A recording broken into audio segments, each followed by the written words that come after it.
Eh bien bonjour à toutes et à tous, bienvenue dans La Buvette, le podcast du sport et de la société. J'espère que nos auditeurs vont très bien, que vous êtes en forme, vous l'avez vu. Aujourd'hui, une nouvelle table ronde, la quatrième déjà de cette saison 2. J'espère que les précédentes vous ont plu déjà, que on avance tout doucement dans cette saison 2, donc j'espère que ce concept vous plaît toujours autant. Et comme d'habitude, on attend vos retours dans les commentaires, donc n'hésitez pas à nous faire, à nous dire ce que vous en pensez, etc., ce qu'on pourrait améliorer, ce que vous pensez bien, pas bien. On est preneur, donc n'hésitez pas. Comme d'habitude, on se retrouve également sur les réseaux sociaux, Instagram, TikTok, le site internet pour écouter le podcast. On est parti avec nos invités, que je présente bien évidemment, Johan Aliki et Lucas Dunant. Bonjour, merci de votre accueil. Bonjour à toi, merci. Merci à toi. Écoutez, on va parler aujourd'hui, comme vous voyez en fond, de l'école Formapi. Le thème du jour, la formation dans le sport. Donc écoutez, je vous laisse vous installer confortablement, que vous soyez chez vous, dans les transports, dans la voiture, comme vous voulez. Et c'est parti pour un nouvel épisode de La Buvette.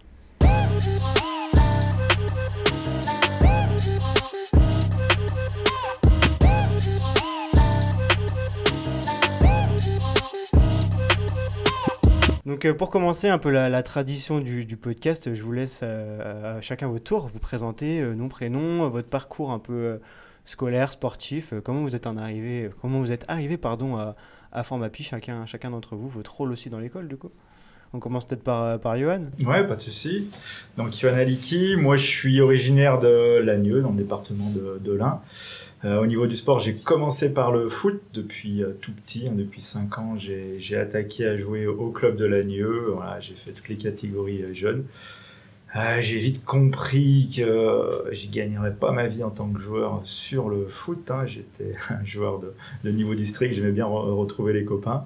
Et puis je me suis blessé assez vite dans ma carrière, à même pas 18 ans, 16-17 ans. Et du coup, ça m'a permis de basculer de l'autre côté, c'est-à-dire passer les diplômes d'entraîneur et puis d'y prendre beaucoup de plaisir. Donc finalement, j'ai décidé de continuer sur cette voie et pas spécialement en tant que joueur, ce qui m'a permis de passer plusieurs diplômes. À côté de ça, j'en vivais pas. J'ai travaillé dans un centre de loisirs, j'ai travaillé dans la grande distribution. Et puis à un moment donné, je me suis dit, en fait, c'est ça que je veux faire, c'est le sport. Donc je me suis professionnalisé en passant plusieurs diplômes. On aura peut-être le temps d'en reparler un peu plus pour les détailler tout à l'heure. Bien sûr, bien sûr. Arrivé donc au club de foot à l'époque du FCBP, donc le club de Bourg-Péronat, où j'ai été salarié. Je suis resté pendant 14 ans à gérer un peu tout ce qui peut être géré sur les catégories jeunes, en passant des entraîneurs des petits sur l'école de foot, des plus grands sur les U17, responsables d'école, de formation, etc., etc. Et puis, j'ai eu l'opportunité de passer des formations aussi en tant que formateur pour former sur les diplômes de foot. Et puis, ça arrivait à un bon moment où je commençais à avoir un petit peu marre, on va dire, d'être sur le terrain, de coacher, d'avoir l'impression d'avoir fait le tour. Et j'ai basculé donc du coup sur la formation il y a plusieurs années maintenant. Et est arrivé le projet Formapi qu'on développera, et puis où j'en ai pris la responsabilité. Aujourd'hui, j'en suis le directeur. Et c'est aussi là-bas que j'ai eu la chance de rencontrer Lucas. Il se présentera, mais c'est vrai que je l'ai entraîné au départ à Péronat. Et puis ensuite, on est venu à travailler ensemble. Donc voilà un petit peu pour mon parcours. Un duo de footballeurs du coup, si je comprends bien. C'est ça. Lucas, peut-être à ton tour de te présenter, je te laisse le micro. Donc pour ma part, donc Lucas Dunant, moi j'ai 30 ans, je suis originaire de Saint-Just, natif de Saint-Just, et puis après Bourg-en-Bresse. Voilà, moi ça fait pas mal d'années que je suis dans l'environnement. Comme Johan, j'ai également commencé le foot très petit, à l'âge de 5 ans. Je pratique toujours aujourd'hui, donc voilà, ça fait pas mal d'années d'expérience. Je suis arrivé au club du FCVP, donc comme Johan, moi en U13, en tant que joueur. Voilà, j'ai gravé les échelons jusqu'à arriver en senior. Donc je jouais au foot avec en parallèle mon cursus scolaire universitaire. J'ai fait 2 ans de licence TAPS. J'ai été aussi salarié au club du FCVP où j'ai pu coacher avec Johan. Donc voilà, j'avais un petit peu à chaque fois cette double casquette, joueur mais aussi éducateur en formation à côté. Donc 2 ans de licence TAPS. Voilà. Après, je me suis rendu compte que le cursus universitaire, c'est pas trop forcément fait pour moi. Je suis parti sur des formations d'apprentissage qu'on peut proposer nous aujourd'hui à Formapi. où je m'y retrouvais beaucoup plus, voilà, en alternant et la pratique et la théorie. Donc c'est là-dedans que j'ai pu grandir, apprendre. Après, je suis passé de l'autre côté, entre guillemets, parce que j'ai été apprenti et je suis passé voilà, formateur, coordonnateur. Et aujourd'hui, donc, je suis responsable pédagogique de Formapi. Et en effet, la belle histoire, c'est qu'Yohan, on se connaît depuis des années. Il m'a coaché, on a coaché ensemble. Donc voilà, les liens sont faits très naturellement. Et aujourd'hui, très épanoui à Formapi. Voilà. J'ai eu la chance aussi de jouer à un plutôt bon niveau au foot, puisque j'ai joué 3 années en national au FBVP. Voilà, et c'est à l'issue de ces 3 années-là que je recherchais vraiment un projet professionnel concret avec une stabilité. Et donc j'ai pris un petit peu de recul sur le foot de haut niveau pour me consacrer à la vie professionnelle. Ok, du coup, juste par curiosité, tu joues encore au foot à ce niveau-là ou... Je joue encore au foot, donc à l'issue de mes 3 années en national avec Bourg, je suis parti à l'UF Mâconnais, 2 ans. Voilà, et là, cette année, au Plastic Valley Football Club, donc du côté de Oyonnax. Ok, et ça évolue à quel niveau ça? En Régional 2. Okay. Voilà, il fallait que je prenne un petit peu de recul sur l'exigence du haut niveau que demandait aussi à l'UF Mâconnais. Donc j'ai eu la chance de faire 2 belles saisons avec eux. Maintenant, voilà, moi, ma priorité, c'était les projets professionnels, les projets de vie, etc. Et donc j'ai pris un petit peu de recul sur l'exigence du haut niveau avec le foot. Bah, très intéressant, merci messieurs. Du coup, vous l'avez remarqué, hein, ceux qui regardent le podcast en vidéo, d'ailleurs, une nouveauté, je le répète à chaque fois, mais vous pouvez dès à présent retrouver le podcast en vidéo sur Spotify même. Donc je vous laisse allumer votre téléphone, vous allez voir, c'est un peu mieux en vidéo. On est dans les locaux de Formapi. Alors Formapi, qu'est-ce que c'est? Tout simplement, pour une personne qui ne connaît pas du tout l'école, etc., vous devez me la présenter là. Par où vous commencez? C'est une école dans les métiers du sport. On est un centre de formation pour apprentis, une branche territoriale, un CFA du sport, on va dire, où on dispense des formations pour ceux qui veulent se former dans les métiers du sport. Donc c'est important, c'est les métiers du sport. Souvent on entend, mais c'est les diplômes phares d'éducateurs. On veut entraîner, on propose les métiers pour animer, pour entraîner, avec notamment ce qu'on appelle les BPGEPS qui sont de plus en plus connus. Mais comme je te le disais, c'est les métiers du sport, c'est-à-dire que dans le sport, aujourd'hui, il y a aussi les personnes qui gèrent l'administratif, il y a l'aspect économique avec notamment les commerciaux, il y a aussi le management, donc c'est toutes des formations qu'on propose. Donc c'est vraiment très généraliste et même, comme tu l'as dit, on est issus tous les deux du foot, mais c'est pas du tout restrictif au foot, on est vraiment sur l'ensemble des sports, voilà, quels qu'ils soient aujourd'hui. On n'a pas compté, mais on a énormément de disciplines différentes sur nos formations et surtout sur nos jeunes et sur nos employés. Ok, très bien. Et du coup, Formapi, là, on est à Bourg-en-Bresse. Est-ce qu'il existe d'autres branches de l'école? D'où ça vient à l'origine? C'est quoi l'histoire de l'école un peu pour l'historique? Ouais, le siège est basé à Dijon. Donc voilà, c'est le siège, c'est le CFA du sport qui est à Dijon. À l'époque, il y avait un CFA du sport par région. Donc il y en avait un aussi en Rhône-Alpes, puis il y en avait un en Bourgogne, etc., etc. Et il y a quelques années, il y a une loi qui est parue, qui a dit, en gros, schématise, maintenant c'est plus régionalisé, tout le monde peut aller un petit peu sur l'ensemble du territoire. Et c'est à partir de là que Formapi a décidé de se développer au niveau national, en ouvrant, à l'heure où on parle, 60, ce qu'on appelle des branches territoriales dans toute la France. Donc il y a 60 Formapi dans toute la France, dont Bourg-en-Bresse, qui représente en tout 3000 apprenants. Ok, c'est quand même une grosse école du coup. Ouais, Lucas peut en parler. Lui, il a attaqué il y a quelques, je sais pas combien de temps d'ailleurs. T'as attaqué à Mâcon. Donc moi j'ai attaqué à l'époque, ça s'appelait Formaval à Mâcon, avant que voilà, chacun prenne un petit peu leur appellation. Donc moi j'ai passé mes BPGEPS, activité physique pour tous, et activité sport collectif qui n'existe plus à l'heure d'aujourd'hui. Donc c'était en 2015 par là. Moi c'est vrai que l'apprentissage a connu une croissance assez importante. Moi j'ai pu passer ces 2 diplômes-là, et derrière ça m'a donné l'envie aussi de voir ce qui se faisait de l'autre côté en tant que formateur, que coordinateur de diplôme. Donc moi voilà, je suis arrivé, j'ai eu une opportunité d'arriver ici à Formapi, on m'a donné cette opportunité-là. Donc au départ, j'intervenais moi avec mon auto-entreprise, donc je venais sur des temps j'accompagnais les apprentis sur des temps de séance qu'ils pouvaient mener en école, etc. Voilà, leur montrer un petit peu la posture d'un éducateur sportif auprès d'un public. Et après, de fil en aiguille, j'ai pris un petit peu de grade entre guillemets, avec des temps de formation, des temps de coordination de diplôme. Et aujourd'hui, donc en tant que responsable pédagogique, donc avec la responsabilité de l'ensemble des formations, voilà, et de l'organisation entre les apprentis, les formateurs qui interviennent. Donc en effet, moi ça fait seulement ça fera la 4e rentrée que je suis présent ici. Et j'ai déjà pu voir un petit peu la croissance qu'a connue la maison Formapi. Donc forcément, qui dit évolution dit réorganisation. Et voilà, aujourd'hui, c'est pour ça qu'au départ, Johan était le seul salarié. Derrière, je suis arrivé moi avec Johan. On a eu Alexis qui est arrivé sur la communication, qui coordonne aussi aujourd'hui des diplômes. Il y a Diane qui nous a rejoint au mois de juillet également sur la partie contractuelle administrative. Donc voilà, on grandit, les effectifs des apprentis grandissent. Et nous, il faut que derrière, on grandisse aussi pour assurer toute l'organisation que ça demande. Pour revenir sur le nom que tu disais, donc Formapi, donc que Lucas le disait, au départ, chaque branche donnait le nom qu'il voulait, et ensuite pour uniformiser, tout le monde s'appelle Formapi un tel ou un tel, et ça a une trentaine d'années, hein, le siège à Dijon Formapi, bon, il s'appelait pas comme ça, comme je te l'ai dit, ça fait 4-5 ans qu'il y a ce nom un peu commercial qui est apparu. Pour la petite histoire, le HAPI, donc apprentissage, professionnalisation, individualisation, puis le HAPI, le rapport comptant en anglais aussi. Voilà. Donc, voilà.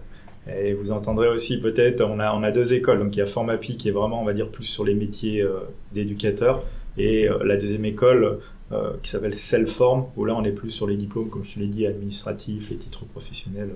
Voilà. Donc, mais c'est toujours lié au sport, du coup. C'est toujours lié au sport. Okay, sauf qu'on a une école un peu plus, on va dire, sur les titres généraux et une école plus sur les BPGEPS. Très bien.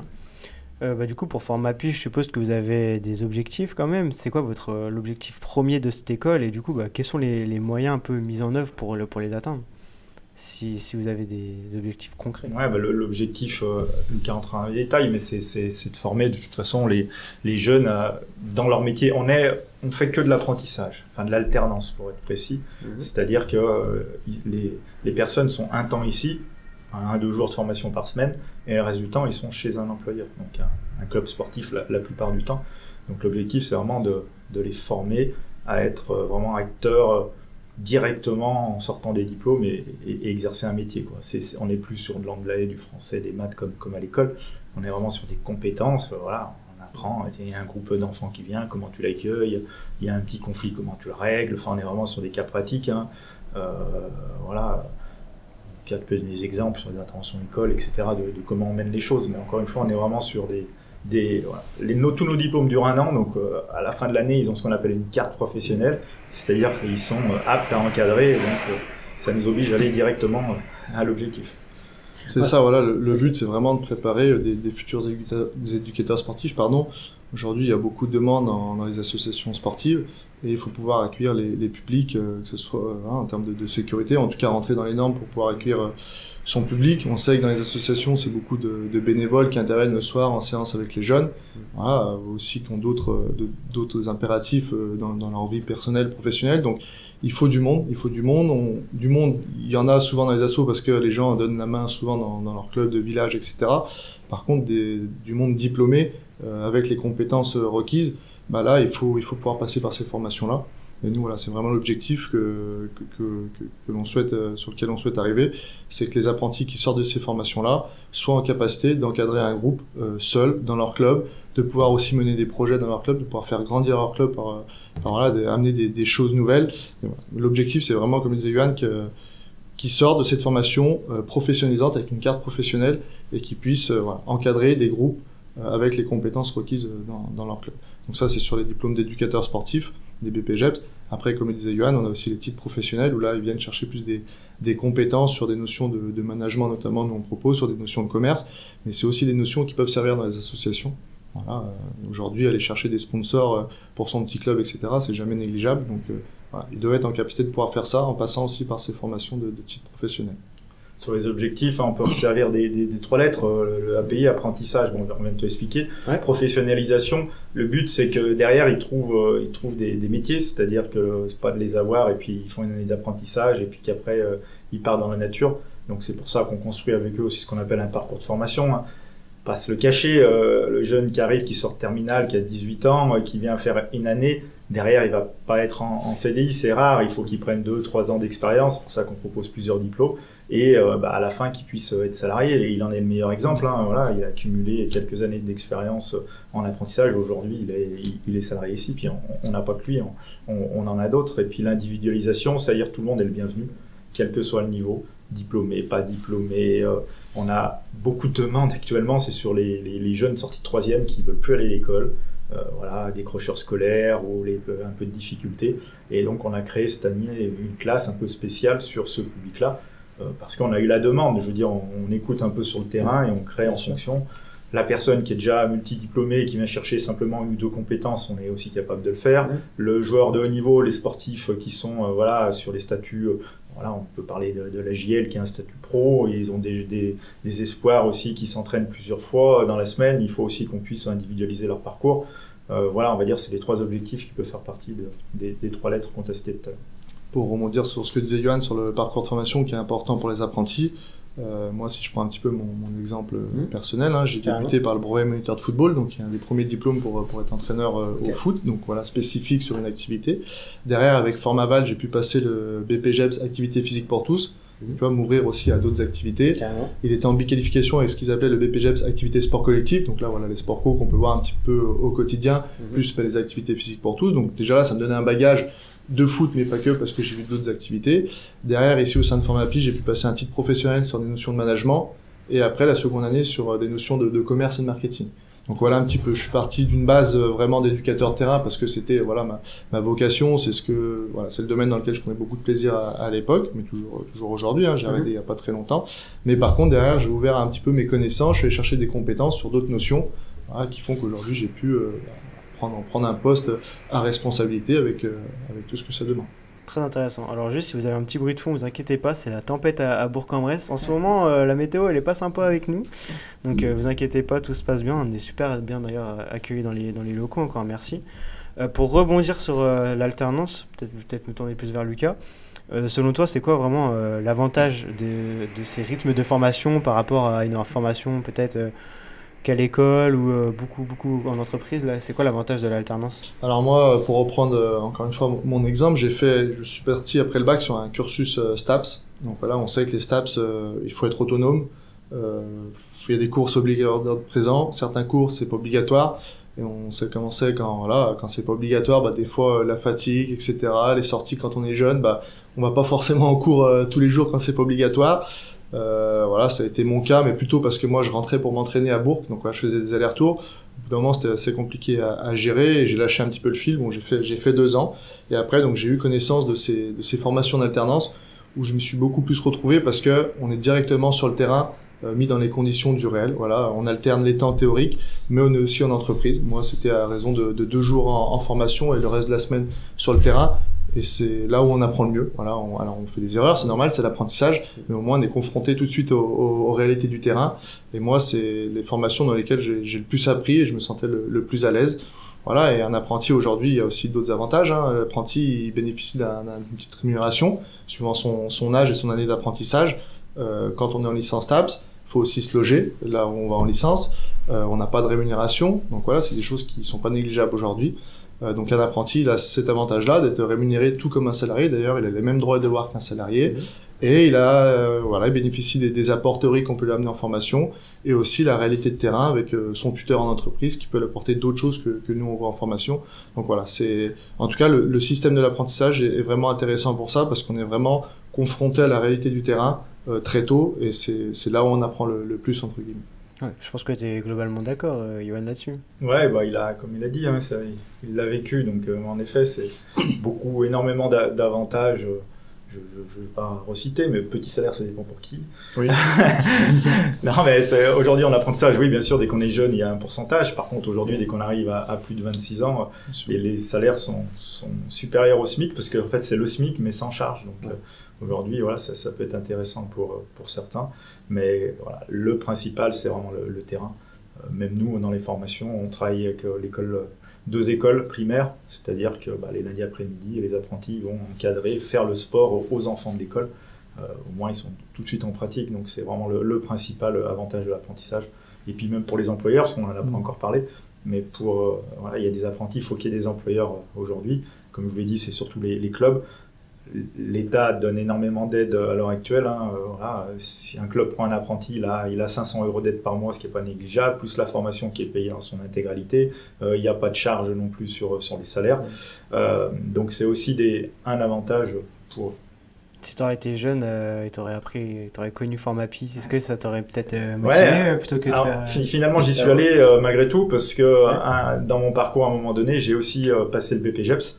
Alors à l'époque, c'était dans un CREPS, mais pareil, finalement, j'étais pas super scolaire. Je suis allé jusqu'au bac, je l'ai obtenu. Et après, voilà, j'ai envie de dire, je me suis retrouvé dans l'apprentissage aussi bien dans le sport, même avant, comme je l'ai dit, je travaillais dans le commerce, j'ai fait aussi un BTS en apprentissage. Donc oui, après, tout dépend des profils. Il y en a qui sont plus faits sur... Il faut pour tout, mais nous, on croit en l'apprentissage en tout cas. Ok. Pour revenir un peu plus sur Formapi, sur l'école, j'avais envie de parler un peu des intervenants, etc. Comment ça se passe pour... Enfin, j'ai vu sur les panneaux, ça parlait de management, marketing. Le sport, c'est quand même un milieu assez spécifique. Du coup, je suppose que vous travaillez avec des intervenants ou des entreprises, des clubs même assez spécifiques. Comment ça se noue des relations comme ça avec des gens pour travailler? Comment vous sélectionnez les personnes qui vont enseigner et qui vont faire un peu l'image de l'école? Alors, on a la chance déjà à Bourg, même, comme je l'ai dit au départ, Formapi a développé des antennes, des branches territoriales pour être justement dans le territoire et pour être au plus proche des apprentis qui ne soient pas obligés de faire 1 heure de route pour trouver un centre de formation. À Bourg, il n'y avait rien. Il n'y avait pas de centre de formation dans les métiers du sport. Il fallait aller à Lyon, il fallait aller à Mâcon. Donc c'est pour ça qu'on est venu ici. Et on a la chance d'être dans une ville ultra sportive avec 3 clubs pro, quasiment pro. Donc déjà, on s'est appuyé sur eux. On a commencé sur notre base, c'est-à-dire on est du foot. On a commencé sur le diplôme Sportco qui nous parlait un peu plus. Sportco à Bourg, Royal. Issu du foot, c'était simple. On avait les contacts au foot. On est allé toquer à la porte de la JL, on était toqué à la porte de l'USB. Et puis à partir de là, c'était déjà très très facilitant.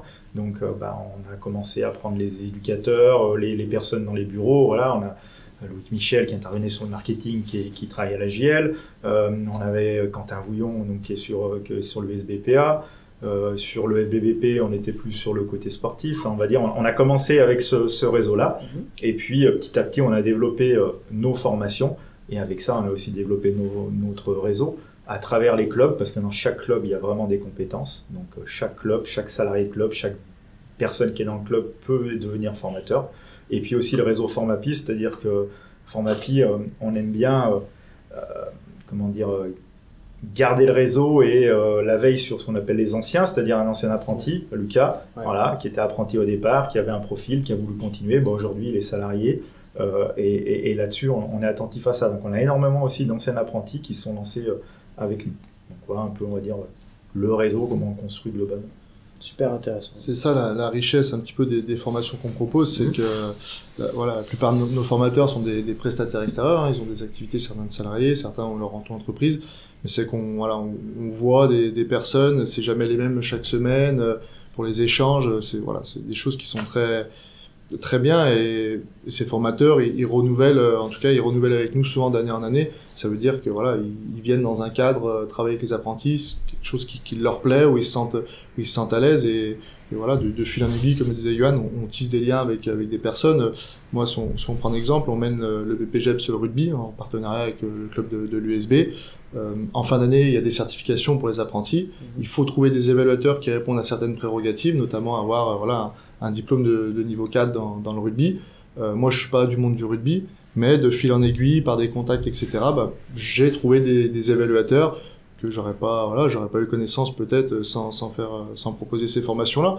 Et derrière, c'est des personnes qu'on ressollicite d'année en année. Voilà, comme ça, on crée du réseau, on crée des liens, et ça nous permet de créer nos équipes de formateurs chaque année. On a un modèle qui fait que aujourd'hui, on n'a pas énormément de salariés. Et les salariés, on gère, on va dire, l'organisationnel, la mise en place, la responsable PEDA. Nous, on intervient très peu finalement dans les cours. Et on laisse cette liberté-là à aller chercher vraiment des formateurs au coup par coup, c'est-à-dire qu'aucun formateur aujourd'hui n'est salarié de chez nous. Si on a besoin que de 5 interventions dans l'année, ça permet à la personne d'avoir son travail et aussi de venir ponctuellement chez nous. Et nous, ça nous laisse une liberté super pour aller chercher vraiment la compétence à un moindre...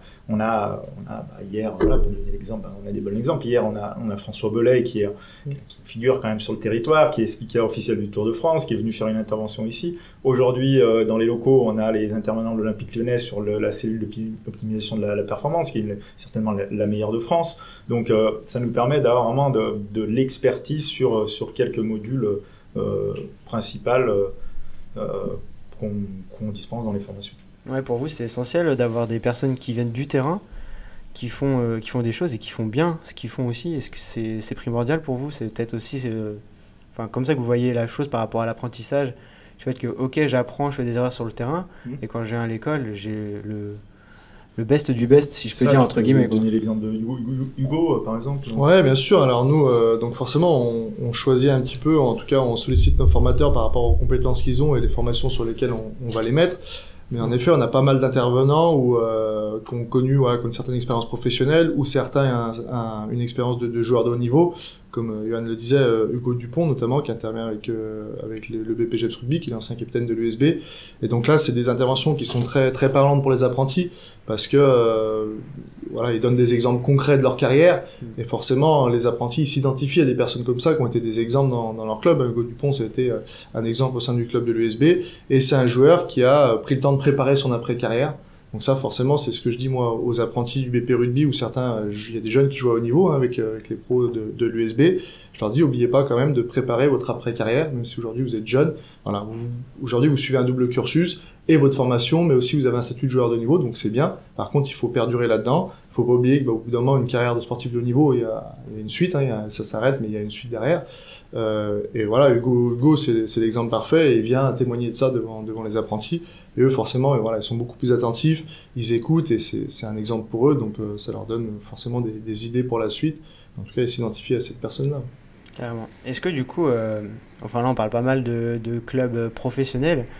Est-ce que, je prends l'exemple, moi je suis jeune, je sors du lycée, je sais pas trop quoi faire, je suis fan de sport, j'aimerais bien enseigner ça dans mon petit club, etc. Est-ce que Formapi c'est aussi dédié à ce genre de personnes? Bien sûr, là on parlait vraiment plus des formateurs sur les clubs pro, parce que voilà, il y a un peu plus de personnes, on va dire, ressources sur ces clubs-là. Mais par contre, au niveau des apprentis, 90% viennent des clubs, des petits clubs, des clubs amateurs.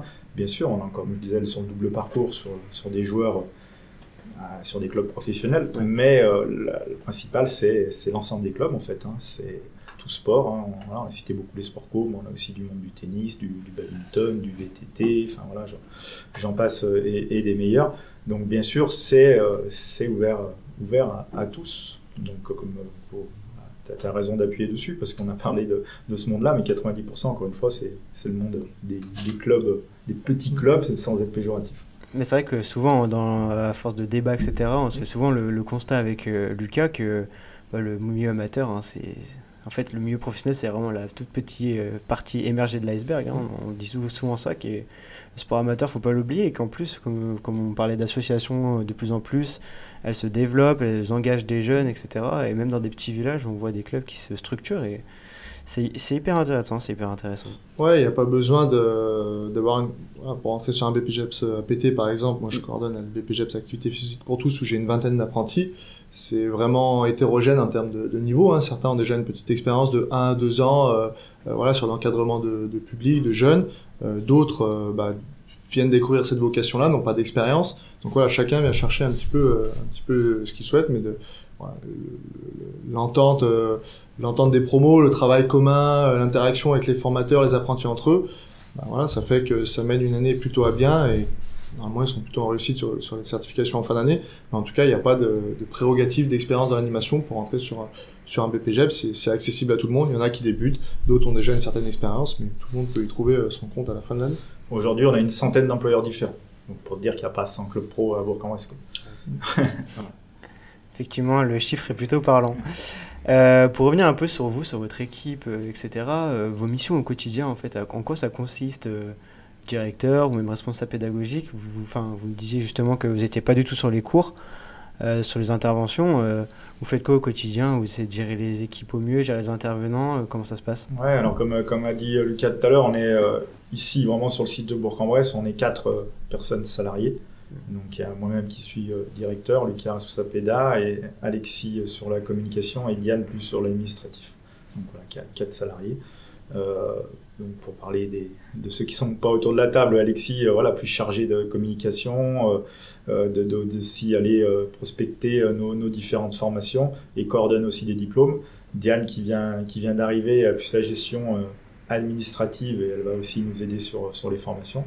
Et puis nous on peut plus détailler. Donc moi aujourd'hui je suis là pour piloter, on va dire. Aujourd'hui Formapi Bourg, ça représente 420 apprentis.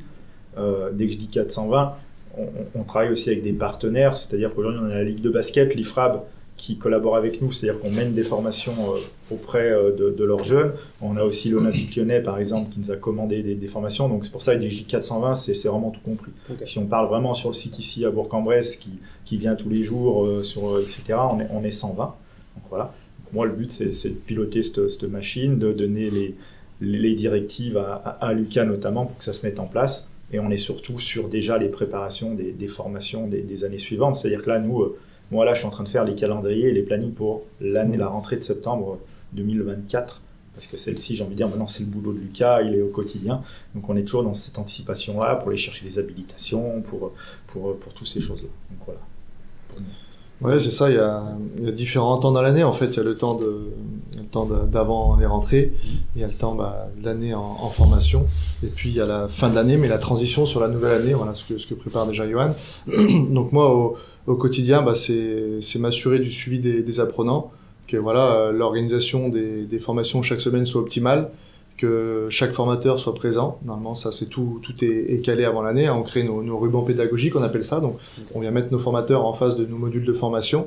Donc, normalement, tout est plutôt calé. Il y a toujours des petits réajustements à faire. Donc, voilà, au quotidien, c'est m'assurer du suivi des apprentis, m'assurer aussi que les formateurs soient bien présents sur les formations, faire un point, voilà, baliser quelques points dans l'année avec les formateurs et les apprentis pour avoir un retour sur les différentes échéances. Moi, derrière, pouvoir réguler. Voilà, le but, c'est toujours que ça soit fluide, que les formateurs viennent quand ils doivent venir sur les formations, que les apprentis soient bien présents, qu'aller aussi notamment sur le BPGEPS APT, où là, comme je te disais, c'est de l'activité physique pour tous. Donc, tu vois, par exemple, ce mois-ci, ils sont sur la plaine tonique à Morvel, sur des activités VTT et tir à l'arc. Donc là, c'est aussi gérer un petit peu la logistique avec les formateurs qui sont sur place, que là, on délègue complètement sur la plaine tonique. Donc moi, je vois pas les apprentis ici la journée. Donc voilà, c'est s'assurer que la machine roule, j'ai envie de dire, pour que nous, on n'ait pas de pépins et que l'année suit son cours correctement.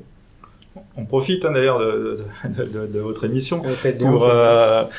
il y a, comme a dit Lucas, il y a des formateurs réguliers qui viennent, qui ont un suivi sur le projet, par exemple. Il y a 2 formateurs qui viennent toute l'année, très régulièrement. Puis après, on a vraiment des intervenants. On a cité Hugo, on a cité François Belay.